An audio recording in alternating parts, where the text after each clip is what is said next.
Buenos días, mi nombre es Génesis Meléndez Alemán, yo soy guía mayor y asistente en primeros auxilios y hoy vamos a ver la clase de primeros auxilios de orientador. Para eso vamos a ver las páginas de la 23 a la 33 de nuestro libro de trabajo, que es este, ¿verdad? El que ustedes tienen. Vamos a hablar un poco acerca de las lesiones, de quemaduras y también del ABC de los primeros auxilios. Entonces, bueno, antes de empezar, vamos a ver cómo es que nosotros podemos atender a un paciente. ¿Qué es lo que tenemos que hacer antes de realizar el ABC? Muy bien. Entonces, en primer lugar, al llegar a la cena, nosotros debemos de valorar la cena. Pero, ¿qué es la cena? Bueno, la cena es el lugar en donde se presenta el incidente. ¿Y qué es la valoración de la cena? Significa que nosotros vamos a observar todo lo que está a nuestro alrededor. Vamos a ver, por ejemplo, si hay heridos, si fue un accidente de tránsito, cuántos automóviles hay, o si fue una moto, un carro, si hay derrames de líquidos, si hay postes caídos. Todo lo que nosotros observemos en el lugar debemos de tomarlo en cuenta. ¿Por qué? Porque esto nos va a permitir a nosotros estar más seguros y también nos va a permitir saber si nosotros podemos ir a atender a esa persona, si nosotros tenemos los conocimientos adecuados para poder atender a una persona. Porque, por ejemplo, si una persona está en un incendio, nosotros no nos vamos a ir a meter al incendio, ¿verdad? Porque nosotros no tenemos la capacitación adecuada para poder ir a hacer eso. Y si nosotros hacemos eso, posiblemente ya no sea un paciente, sino que ahora sean dos, él y yo. Entonces siempre es importante que nosotros tomemos en cuenta este punto, el de la valoración de la escena. Ahora, antes de continuar, yo quiero que ustedes valoren esta escena. Muy bien, algunos podrán decir que que dos carros chocaron de frente, otros podrán decir que hay derrame de líquido, que hay vidrios. Si tuviéramos una vista más amplia, posiblemente hasta podríamos observar pacientes, ¿verdad? Y saber cuántos pacientes hay. Todo esto es la valoración de la escena. Hay otros casos, como los mencionaba anteriormente, en los que nosotros no vamos a poder hacer nada. Por ejemplo, hay casos en los cuales hay pacientes prensados o hay un carro volcado y es importante que nosotros llamemos a personas que tienen una capacitación adecuada en esta área, como por ejemplo, en este caso, que está la Cruz Roja, incluso bomberos. Entonces, siempre es importante que nosotros tomemos este punto muy en cuenta. Muy bien, después de valorar la cena nos vamos a identificar con los curiosos y con el paciente, que los curiosos son las personas que usualmente están viendo lo que está pasando. También es importante que nosotros mantengamos la calma. De nada nos sirve llegar donde un paciente todos asustados, ¿verdad? O ver que tiene una fractura y decirle, uy, pero ¿qué es eso tan grande que tiene, verdad? Más bien lo vamos a asustar a él. Y la idea es que nosotros le brindemos calma, le brindemos tranquilidad, le brindemos seguridad, no solamente a él, sino también a las personas que están viendo y a los familiares. Es importante que alejemos a los curiosos, a las personas que están por ahí viendo, porque más bien no nos van a permitir hacer el trabajo a nosotros. Y siempre es importante utilizar equipo de protección personal. ¿Y qué es esto? Bueno, son, por ejemplo, los implementos como los guantes, el casco, los zapatos, también los lentes e incluso la mascarilla. Todo esto siempre es importante utilizarlo para nuestra seguridad. Muy bien, entonces, ya tenemos nuestro equipo de protección personal. Ya valoramos la cena y nos dimos cuenta de que es segura para nosotros. Ya nos identificamos con los curiosos, con el paciente, con los familiares. Ya los alejamos, ¿verdad? Para que nosotros podamos hacer todo nuestro trabajo. ¿Y qué es lo que sigue ahora? Sigue la revisión del paciente. Ya aquí nosotros vamos a ver el ABC de los primeros auxilios. Para eso vamos a ir a la página número 28, que ahí es donde nosotros podemos encontrar un poquito acerca del ABC. Y bueno, como vamos a ver la revisión, también vamos a ver ahora un video. Pongamos mucha atención. Se tratará el tema revisión primaria y revisión secundaria. Paso 1. Determinar el estado de conciencia de la persona afectada. palmotear suavemente los hombros y decir con voz fuerte. ¿Está usted bien? ¿Le puedo ayudar? Si responde, asegúrese que no tenga problemas para respirar. Si no responde, pida ayuda y continúe con la revisión primaria. Paso 2. Abrir la vía aérea. Muy bien, entonces ya aquí vamos a empezar a ver el ABC. En primer lugar, ya vimos que tenemos que determinar el estado de la conciencia, palmoteamos en ambos hombros y decimos el nombre de la persona si lo sabemos o le preguntamos si está bien. ¿Por qué hacemos esas dos cosas, palmotear y hablar? Porque nosotros no sabemos si tal vez la persona, el paciente, tenga alguna deficiencia auditiva y si no nos puede escuchar, por lo menos puede sentir. Entonces, ya determinamos el estado de la conciencia y ahora sigue la A, que la A es abrir vía aérea. Vamos a continuar. Esto se puede realizar mediante dos métodos diferentes. El primero es la inclinación de la cabeza y elevación mandibular.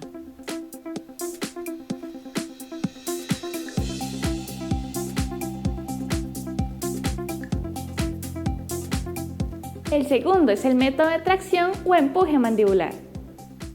Este método solo debe utilizarlo si el mecanismo de lesión le hace sospechar de lesiones en el cuello o en la columna vertebral. Muy bien, como pudimos observar, la tracción mandibular es el otro método con el que nosotros podemos abrir la vía aérea. Y este lo vamos a utilizar cuando sospechamos que el paciente pueda tener alguna lesión en las cervicales o en la columna vertebral, que las cervicales son los huesitos que nosotros tenemos como en el cuello, ¿verdad? Detrás. Entonces, ¿cuándo podemos nosotros sospechar que la persona tuvo una lesión en las cervicales o en la columna vertebral?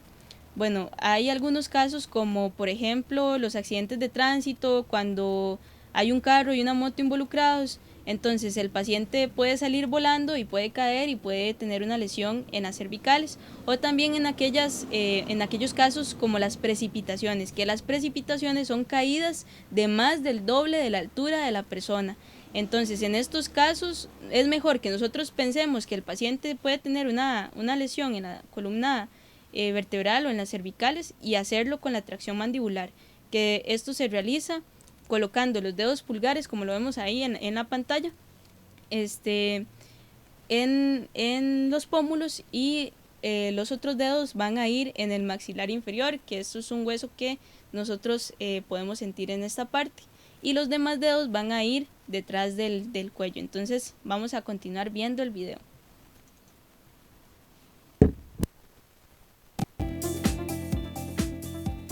Paso 3. Revisar la respiración. Acerque su cabeza a la cara de... Muy bien, entonces ya hicimos la A, ¿verdad? Que es abrir vía aérea. Ahora sigue la B, respiración. Vamos a continuar. la persona afectada, con su visión hacia el tórax de ella.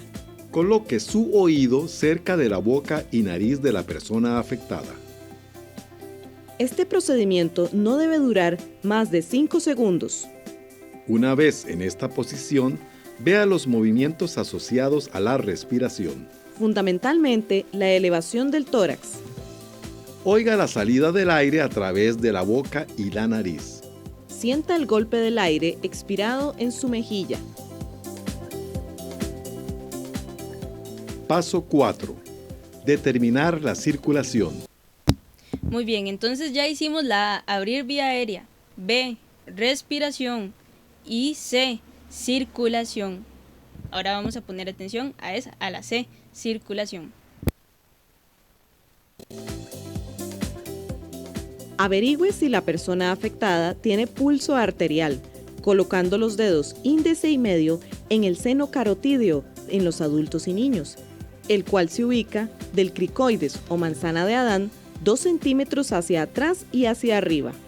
Oprima un poco para sentir el pulso carotídeo. Identifique sangrados externos importantes o bien objetos incrustados en alguna parte de su cuerpo. Muy bien, entonces ya sabemos hacer el ABC de los primeros auxilios, ¿cierto? Es importante aquí que nosotros hagamos una revisión rápida, ¿verdad?, del paciente, que veamos, podemos ver, por ejemplo, si hay alguna fractura, si hay algún sangrado, y vamos a tratarlos. Aquí no vamos a ver la revisión secundaria, únicamente la revisión primaria, que es el ABC de los primeros auxilios. Pero sí es importante que nosotros observemos todo esto. Y cuando nosotros vemos al paciente podríamos observar incluso lesiones. Y es de esto de lo que vamos a hablar ahorita. Podemos encontrar, por ejemplo, lesiones como los desgarros, el esguince, luxaciones e incluso fracturas. Todo esto lo encontramos en las páginas de la 23 a la 27. Entonces podemos agarrar nuestro libro, ir por ahí para que todos estemos viendo lo mismo. Vamos a empezar hablando un poco acerca de los desgarros. El desgarro, más que todo, es una lesión muscular. Entonces es el rompimiento de las fibras musculares o de los tendones, pero no hay un desplazamiento de los huesos, es únicamente muscular. Tenemos también los esguinces. El esguince es la lesión de los ligamentos de una articulación y sucede cuando nosotros hacemos movimientos forzados, ¿verdad? Movimientos que van más allá de la movilidad normal de una articulación. Por ejemplo, nosotros sabemos que podemos mover el pie para arriba, para abajo, para los lados, pero no tanto así como lo vemos en la imagen, ¿verdad? Que se ve que va más allá del movimiento que permite la articulación. Y en ocasiones incluso puede haber hinchazón y se pueden presentar moretones. También tenemos la luxación, o como ustedes lo tienen en su libro, dislocación.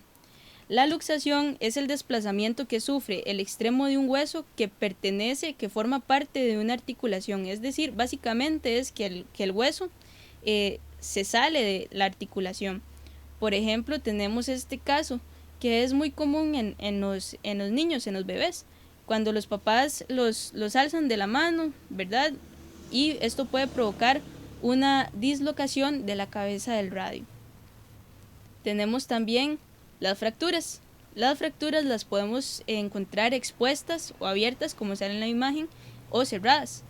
Las fracturas expuestas ocurren cuando el extremo de un hueso daña el tejido, y la fractura cerrada es aquella en la cual no hay penetración de la piel. Estas no las vamos a poder observar. Entonces, ¿qué es lo que nosotros podemos ver en un paciente para saber que tiene o para pensar que tiene una posible fractura? Podríamos observar inflamación, deformidad en la zona, dolor, disfunción. Esto quiere decir que el miembro, ¿verdad?, lesionado no funciona adecuadamente, que hay falta de movilidad o que se mueve lo que no se tiene que mover. Y también podríamos encontrar crépitos, que eso es como, se sienten como cáscara de huevos al momento de nosotros tocar. Todo esto nos puede llevar a nosotros a pensar que el paciente tiene una posible fractura. No podemos decir que con seguridad que tiene una fractura porque nosotros no tenemos rayos X en los ojos, ¿verdad? Y la única manera de darnos cuenta de eso con seguridad es mediante rayos X. Entonces, nosotros, si vamos a decir que un paciente tiene una fractura, es mejor que digamos que posiblemente tiene una fractura. ¿Qué tenemos que hacer nosotros en estos casos? Debemos inmovilizar. Vamos a utilizar cartones, tablas, podemos utilizar también sábanas, podemos utilizar férulas, ya hay férulas hechas para estos casos. También, bueno, es importante que nosotros no movamos ni intentemos meter el hueso, porque más bien podemos causarle más daños al paciente y lo podemos transportar al hospital. Aquí es muy importante, bueno, ustedes tienen que aprender a inmovilizar y hacer algunos tipos de vendajes. Y bueno, yo les voy a hacer llegar un documento que tiene toda esta información y ustedes deben de realizar estas inmovilizaciones y vendajes, tomarse una foto y subirla a Google Classroom. Esa es una tarea que ustedes van a tener. Más adelante les voy a poner el código de la clase. Y este material les va a llegar a ustedes lo pueden imprimir o lo pueden hacer en digital, no hay ningún problema. Y van a subir este ese trabajo para que yo se los pueda firmar, porque es necesario que ustedes tengan la firma. El libro lo pide en la página número 30. ¿Qué es esto que ustedes tienen en su libro? Entonces, así es como evaluaríamos esa parte. Muy bien, ahora vamos a hablar un poco acerca de las quemaduras, de los distintos tipos de quemaduras. Las quemaduras pueden suceder por electricidad, por calor, por sustancias químicas o incluso gases. Las tenemos de varios tipos y bueno, lo relativo a quemaduras lo podemos encontrar en las páginas de la 30 a la 33. Muy bien, tenemos por ejemplo las quemaduras de primer grado o epidérmicas, se llaman así porque estas afectan la primera capa de la piel, que se llama epidermis. Estas suelen suceder por exposición al sol, por los rayos ultravioleta y se curan de 3 a 5 días usualmente.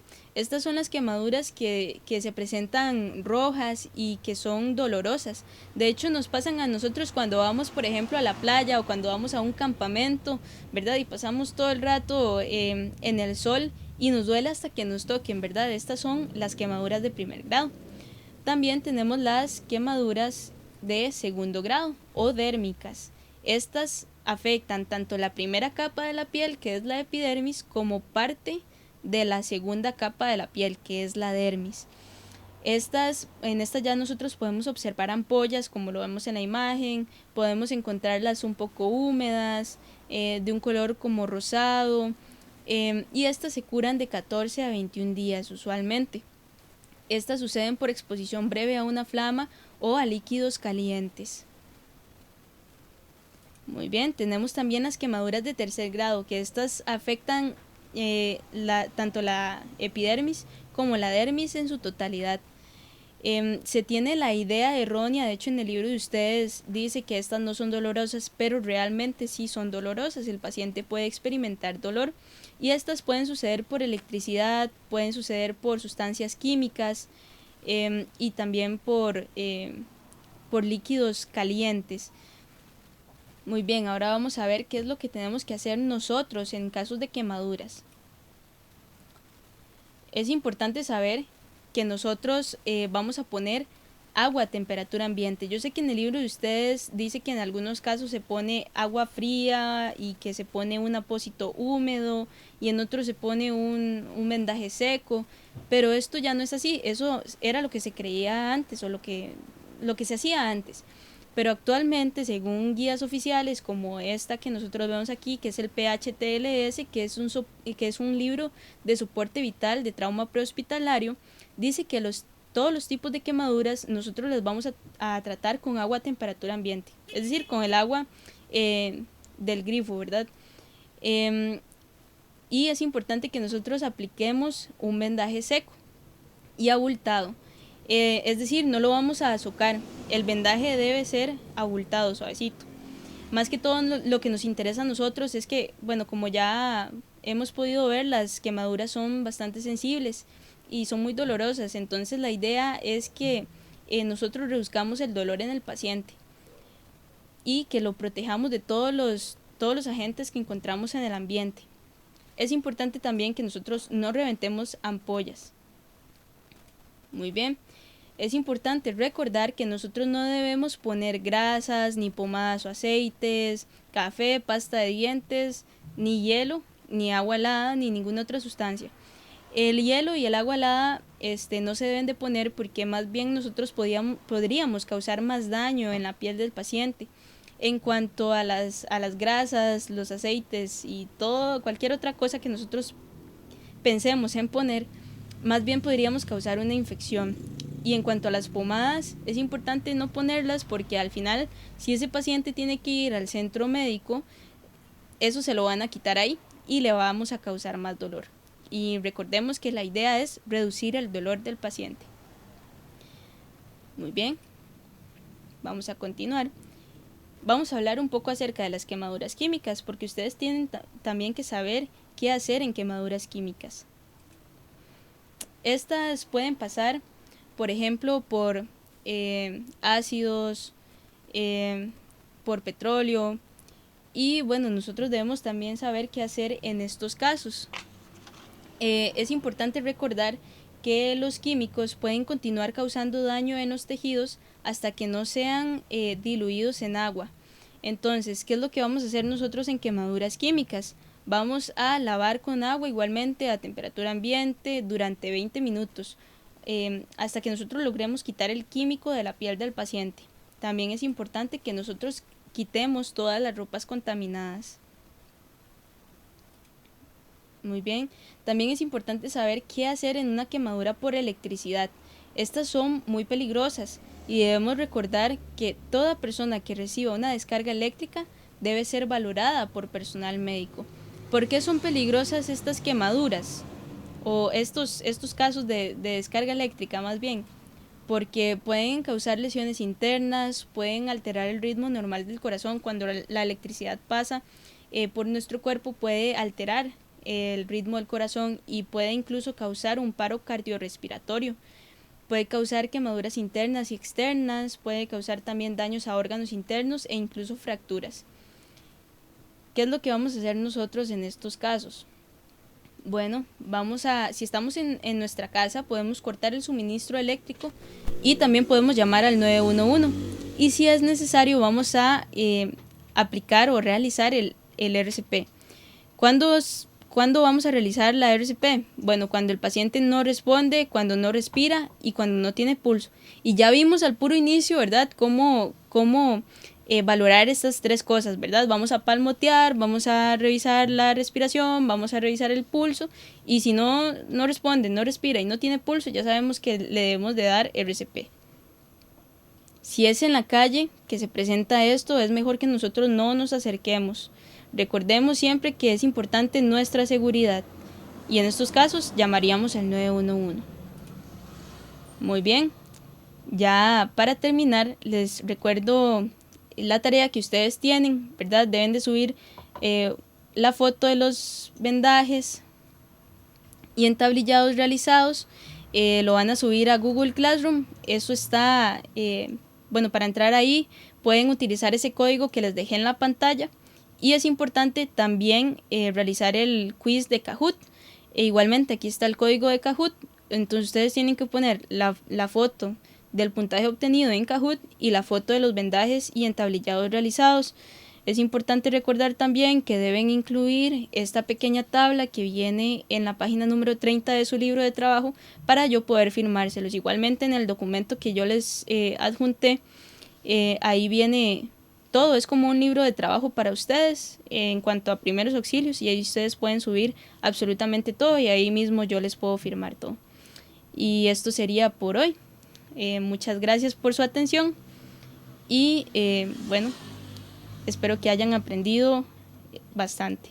Muchas gracias.